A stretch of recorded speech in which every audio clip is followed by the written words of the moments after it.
Bienvenidas y bienvenidos a esta nueva clase de Matemáticas 2. En esta clase vamos a introducir el concepto de antiderivadas e integrales indefinidas. En matemáticas, más de una vez, cuando trabajamos con un concepto, a veces surge la necesidad de trabajar con el concepto inverso. A partir de la suma tenemos la resta, como la operación inversa. A partir de la multiplicación tenemos la división.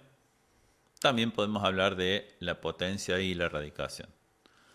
Entonces, de alguna forma, podríamos preguntarnos si ocurre algo parecido con la derivada. O sea, si de alguna forma existe un concepto inverso al concepto de derivación. La respuesta es sí, y justamente este es el tema que nos convoca para esta clase. Podemos formalizar un poquito de la siguiente forma. Dada una función f chica, encontremos una función f grande, tal que f grande derivada sea igual a f chica. Ilustramos con un ejemplo. Sea f chica igual a 2x, ¿qué función puedo tener yo cuya derivada sea igual a 2x? Y la respuesta sería esta f grande de x igual a x cuadrado.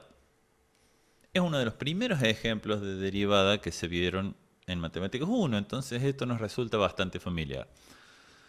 Entonces, ¿cómo compruebo que eso está bien? Bueno, básicamente a esta nueva función f grande de x la derivo y obtengo 2x, que es la misma función que yo tenía inicialmente. Bien, definiendo un poquito el problema, entonces es, dada una cierta función, que yo sé que es la derivada de otra, encontrar esa otra función. Vamos a la definición. Sea una función f definida en un intervalo i, entonces decimos que una función f grande definida en el mismo intervalo es una antiderivada o primitiva de f chica si se cumple que la derivada de f grande es igual a f chica para todo x en el intervalo. Ahora bien, estamos diciendo que una f grande que cumple con la condición pedida es una antiderivada. ¿Por qué hablamos de una antiderivada y no de la antiderivada? Bueno, lo podemos pensar de la siguiente manera. Si nuestra función f chica de x, que es la derivada de una función f grande de x, es igual a 2x, tenemos esto. Es el ejemplo que vimos recién. F de x igual a x cuadrado es una antiderivada de f chica. ¿Por qué? Porque cuando derivamos esta función, obtenemos 2x, que es nuestra función. Ahora bien, la pregunta es, ¿x cuadrado es la única función cuya derivada es 2x? No. También podríamos tener esto. X cuadrado más 3. Cuando derivo esa función, también obtengo 2x. ¿Y qué pasa si yo tengo x cuadrado menos raíz cúbica de 11? Raíz cúbica de 11 es una constante. Cuando yo derivo esto, también voy a obtener 2x. Entonces me voy dando cuenta de que 2x tiene varias antiderivadas. ¿Cuántas tendrá? Y tiene estas que hemos nombrado.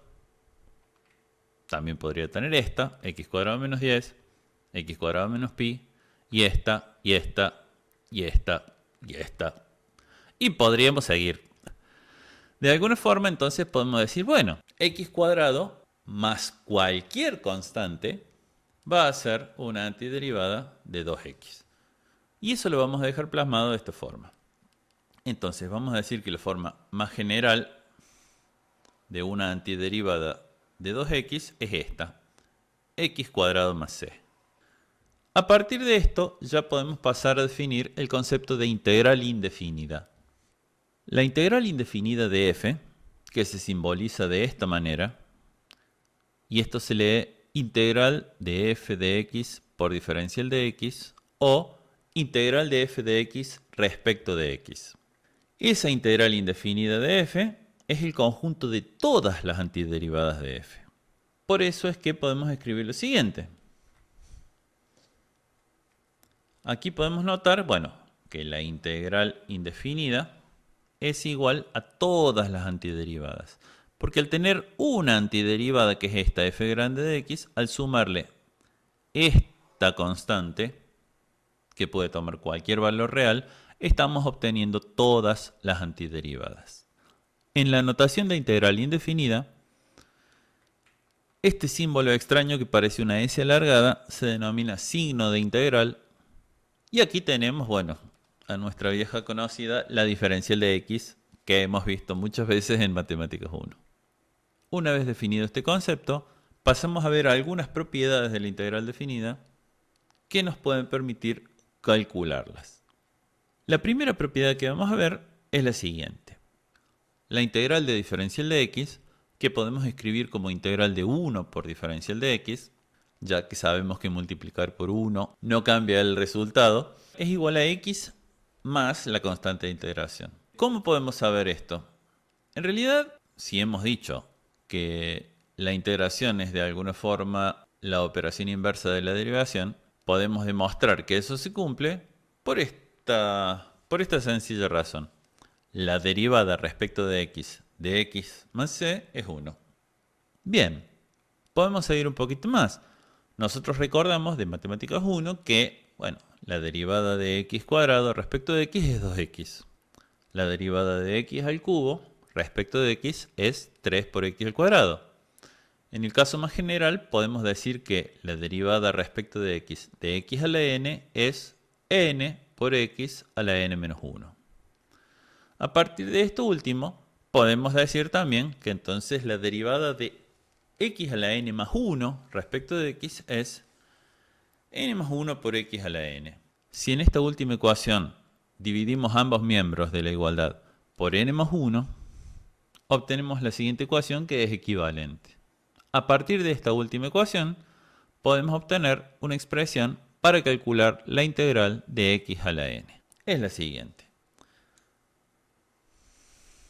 La integral de x a la n es x a la n más 1 sobre n más 1 más la constante de integración. Es muy fácil comprobar que si derivamos el miembro derecho de esta igualdad, obtenemos x a la n, lo cual demuestra la validez de esta fórmula. Fíjense que aquí yo estoy restringiendo el valor que puede tomar n. N no puede ser igual a menos 1. ¿Por qué? Bueno, claramente si n fuera igual a menos 1, esta expresión no sería válida porque con n menos 1 tenemos un denominador igual a 0 y sabemos que no se puede dividir por 0. ¿Eso qué quiere decir? Eso quiere decir que cuando n es igual a menos 1 no puedo integrar x a la n. Sí puedo, simplemente que no voy a poder utilizar esta fórmula. Esta fórmula vale para integrar x a la n cuando n toma cualquier valor distinto de menos 1. Ahora bien, ¿qué pasa si quiero integrar x a la menos 1? Aquí tenemos, recordemos que x a la menos 1 yo lo puedo expresar como 1 sobre x. Nosotros de Matemáticas 1 sabemos o recordaremos que la derivada del logaritmo natural de x es igual a 1 sobre x. Por lo tanto, la integral de 1 sobre x es el logaritmo natural de x. Hasta aquí todo bien, pero ¿por qué me aparecen estas barras de valor absoluto? Es por lo siguiente. El dominio de 1 sobre x es el conjunto de todos los números reales distintos de 0, mientras que el dominio de logaritmo natural de x a secas son solamente los reales positivos. Entonces no podemos decir que la integral de una función cuyo dominio son todos los reales distintos de 0 es igual a una función cuyo dominio son solo los reales positivos. De alguna forma, estas barras de valor absoluto me permiten extenderme hacia los valores negativos. Entonces, el dominio del logaritmo natural del valor absoluto de x sí son todos los reales distintos de 0. ¿Cómo comprobamos que está bien? Bueno, podemos pensarlo de la siguiente manera. Si x es mayor que 0, sabemos que para x mayor que 0 el valor absoluto de x es lo mismo que x. Si x es mayor que 0, la derivada del logaritmo natural del valor absoluto de x es igual a la derivada del logaritmo de x. Y esto es 1 sobre x, como ya sabíamos. Si x es menor que 0, el valor absoluto de x es menos x. Entonces, la derivada del logaritmo natural del valor absoluto de x es igual a la derivada del logaritmo de menos x. Aplicando la regla de la cadena, obtengo este valor para la derivada, que después de simplificar resulta ser 1 sobre x también. Entonces, con esto demostramos que esta expresión para calcular la integral de x a la menos 1 es válida. La siguiente propiedad es general y no trata con una función en particular, simplemente me dice que si yo tengo la integral de una constante por una función, esto es igual a la constante por la integral de la función.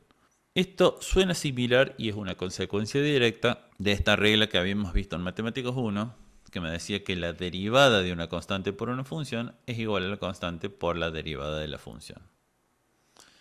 Había otra regla similar en Matemáticas 1, si recuerdan. Es esta que me decía que la derivada de una suma o de una resta de funciones es igual a la suma o la resta de las funciones. Como consecuencia directa de esto, tenemos la siguiente propiedad. La integral de una suma o resta de funciones es igual a la suma o resta de las integrales. Ya con estas propiedades que hemos visto, podemos empezar a calcular algunas integrales sencillas. Primer ejemplo. Integral de x a la quinta respecto de x, estaríamos aplicando la propiedad que me permite calcular la integral de x a la n. En este caso con n igual a 5. Recuerden, la integral de x a la n para n distinto de menos 1 era x a la n más 1 sobre n más 1. En este caso, x a la 5 más 1, que es 6, sobre 5 más 1. Así de sencillo. ¿Qué pasa en este caso? No vimos la integral de raíz cuadrada de x, pero nosotros podemos recordar que a la raíz cuadrada de x se la puede expresar de la siguiente manera. Raíz cuadrada de x podemos expresarla como x a la 1 medio. Entonces, integrar raíz de x es lo mismo que integrar x a la 1 medio. Y x a la 1 medio es x a la n para n igual a 1 medio. Entonces aplicamos la misma regla. Y aquí tenemos la integral. El resultado es x a la 1 medio más 1 sobre 1 medio más 1, más la constante de integración. Después de reacomodar un poquito, obtenemos esto como resultado final. Bien, ¿qué pasa si nos topamos con la integral del coseno de x? Aquí tenemos una integral directa, no hay mucho que calcular, en el sentido de que sabemos que coseno de x es la derivada del seno de x. Por ende, la integral del coseno de x va a ser seno de x. Es tan simple como eso. Hay muchas integrales donde simplemente la función que yo estoy integrando la reconozco como la derivada de otra función. Entonces la integral es esa otra función. Lo mismo pasa si yo quiero integrar el seno de x. Yo sé que seno de x es la derivada de menos coseno de x. Por ende, la integral de seno de x va a ser igual a menos coseno de x. Acá tenemos otro caso muy sencillo, que es el siguiente. La integral de e a la x va a ser e a la x. ¿Por qué? Bueno, e a la x es la derivada de ¿qué función? De e a la x. Así de simple. Bien, ahora podemos tratar de integrar alguna función un poquito más complicada como este polinomio. Y a este polinomio lo vamos a integrar aplicando sucesivamente las propiedades que ya vimos. La primera propiedad que vamos a aplicar es aquella que me decía que la integral de una suma o resta de funciones es igual a la suma o resta de las funciones correspondientes. Entonces tenemos esto. Fíjense que hemos separado a la integral de una función que contiene 3 términos en 3 integrales diferentes. Ahora bien, para cada una de esas integrales que me quedaron, ahora voy a aplicar aquella regla que me decía que la integral de una constante por una función es la constante por la integral de la función. Entonces, fíjense, este 2 que estaba acá, que era una constante que multiplica a la función adentro de la integral, ahora me quedó afuera. Normalmente, en forma coloquial, uno dice que a este 2, que es una constante, uno lo saca afuera de la integral. Paso lo mismo con este 3 aquí, que es una constante que multiplica adentro de la función y quedó afuera, y con este 7, que cuando yo lo saco afuera de la integral me queda acá y adentro me queda, bueno, este 1. Ahora bien, una vez que tengo esto, cada una de las integrales ahora sí es una integral que yo ya sé resolver con la regla de integración de x a la n. Entonces el resultado final de la integral es este. Si se fijan, bueno, la integral de x a la cuarta es x a la quinta sobre 5, la integral de x al cuadrado es x al cubo sobre 3 y la integral de 1 es x. Cada una de estas integrales me va a generar una constante de integración, porque habíamos dicho que la integral indefinida era el conjunto de todas las antiderivadas. Entonces eso se refleja en estas constantes arbitrarias, una por cada una de las integrales. Ahora bien, a esto lo vamos a simplificar y llevarlo a una forma más sencilla. La primera parte de la simplificación es medio obvia. Digamos, yo aquí tengo 2 veces x a la quinta sobre 5. A esto lo puedo escribir como 2 quintos de x a la quinta. Acá tengo 3 veces x al cubo sobre 3. Acá simplifico 3 con el 3 y me queda simplemente x al cubo. Ahora bien, ¿qué pasó con C1, C2 y C3? En realidad yo aquí tengo la suma de 3 constantes arbitrarias que puedo condensar en una sola constante. Entonces lo que estoy haciendo es esto. No tiene sentido decir más C1 más C2 más C3. Si de todos modos C1, C2 y C3 son constantes con valor indeterminado. La suma de 3 constantes con valor indeterminado es otra constante con valor indeterminado. Entonces lo condenso en una sola. A partir de ahora no vamos a escribir cada una de las constantes que surgen de cada una de las integrales. Si yo tengo una integral que para resolverla termino dividiendo en la suma o resta de varias integrales, directamente voy a poner una única constante de integración al final. Este ejemplo parece un poco más complicado. Estoy integrando una función que es un cociente de dos funciones. Y a esto no lo he visto. Ahora bien, un truco que se puede hacer siempre es intentar simplificar lo más posible la función que estoy integrando antes de tratar de resolverla. En este caso, ¿qué podemos hacer? Por ejemplo, como el denominador es un solo término, podemos distribuirlo entre los distintos términos del numerador. Entonces, podemos tener lo siguiente. Si se fijan, he partido en 3 integrales. ¿Qué hice acá? 5t cuadrado sobre 3t es el primer término, menos raíz de t sobre 3t es este segundo, y 2 sobre 3t es el tercero. Además, apliqué la propiedad que me dice que la integral de la suma o resta de funciones es la suma o resta de las integrales.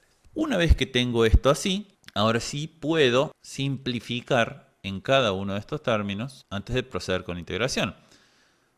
Además de los factores constantes que podrán salir afuera de la integral, acá tengo un cociente de potencias de igual base, acá también, recordando que raíz cuadrada de t es t a la 1 medio, y acá directamente tengo 1 sobre t. Acomodadas las cosas, quedan así. Acá saqué las constantes afuera y realicé esos cocientes de potencia de igual base. Y acá me quedó el 1 sobre t. A estas integrales individuales ya las sé resolver. Entonces me queda esto. Simplificando un poquito, tengo esto como resultado final. Vamos a otros ejemplos. Este es otro ejemplo de las integrales donde no tengo que resolver nada. Si identifico que la función que estoy integrando es la derivada de otra función que yo conozco, entonces automáticamente yo conozco el resultado de esa integral. Bien, yo aquí tengo la integral del seno de 2x. Hace un rato integramos seno de x y vimos que era una integral directa, porque reconocíamos que seno de x era la derivada de menos coseno de x. En este caso tenemos seno de 2x.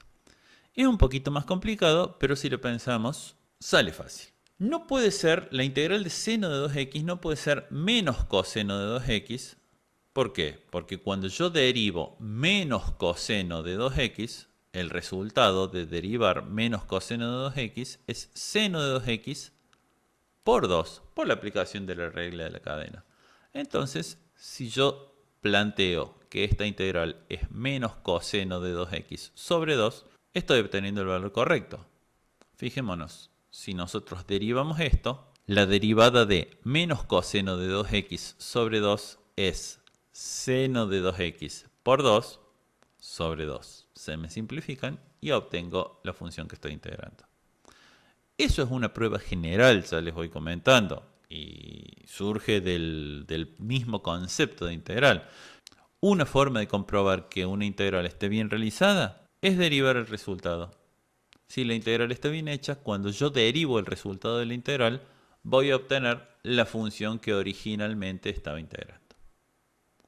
Este ejemplo es similar al anterior.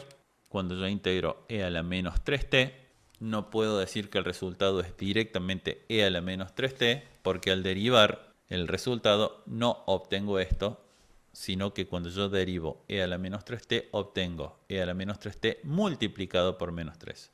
En consecuencia, tengo que dividirlo por menos 3 para que al derivar este resultado obtenga la función que yo estaba integrando. Estos dos ejemplos que hemos realizado en forma directa, pensándolo un poquito, en realidad son casos sencillos en los que se puede aplicar una técnica que vamos a ver en la siguiente clase que nos permite resolver en forma general este tipo de integrales. Es la técnica de integración por sustitución, pero como ya les dije, bueno, es material de la siguiente clase, si bien estas integrales se pueden resolver de forma directa pensándolas un poquito. Bien, hasta ahora, bueno, hemos trabajado con integrales indefinidas, que por definición son el conjunto de todas las antiderivadas de una dada función. Ahora, yo me podría preguntar, si en vez de todas las antiderivadas quiero encontrar una antiderivada en particular, pero una específica, entonces, ¿cómo puedo hacer? Claramente, si yo solamente estoy calculando una integral indefinida, no puedo, porque eso me va a dar como resultado todas las infinitas antiderivadas que tiene una función dada. Vamos a ver el siguiente ejemplo. Tengo una función f grande de x cuya derivada es 2x al cubo más 1 sobre x cuadrado. Si yo quiero encontrar una antiderivada específica de esta función, necesito alguna información más, porque si solo calculo la integral indefinida, voy a terminar con el conjunto de infinitas antiderivadas de la función. Entonces aquí aparece el concepto de condición inicial. Básicamente es un pedacito más de información que yo necesito para poder encontrar una antiderivada en particular. Entonces aquí tengo dos datos que me van a permitir encontrar lo que busco. La función cuya antiderivada quiero encontrar y esta condición inicial que simplemente me dice qué valor toma la función cuando yo la evalúo en un cierto valor de la variable. Vamos a ver cómo procedemos. Primero tenemos que encontrar el conjunto de las infinitas antiderivadas de la función nuestra y después vamos a utilizar la condición inicial para, de esas infinitas antiderivadas, encontrar la que buscamos. Entonces vamos a proceder con la integral. Tenemos esta, planteamos la integral indefinida, utilizamos lo que sabemos. Fíjense que hemos hecho acá. Hemos aplicado un par de propiedades en un mismo paso, pero básicamente separamos la integral de una suma en la suma de las integrales, sacamos afuera de las integrales las constantes que multiplican. A este 1 sobre x cuadrado lo expresé como x a la menos 2 y bueno, apliqué las reglas de integración que yo ya conozco. Esto que está aquí recuadrado es la integral indefinida de esta función que teníamos al comienzo. O sea, el conjunto de todas las antiderivadas. ¿Cómo hago entonces para encontrar la antiderivada en particular que busco, que es la que cumple con esta condición inicial? Bueno, lo que voy a hacer es evaluar esta integral indefinida en el valor de x dado por la condición inicial. Básicamente esto quiere decir en la integral indefinida reemplazar x por 2.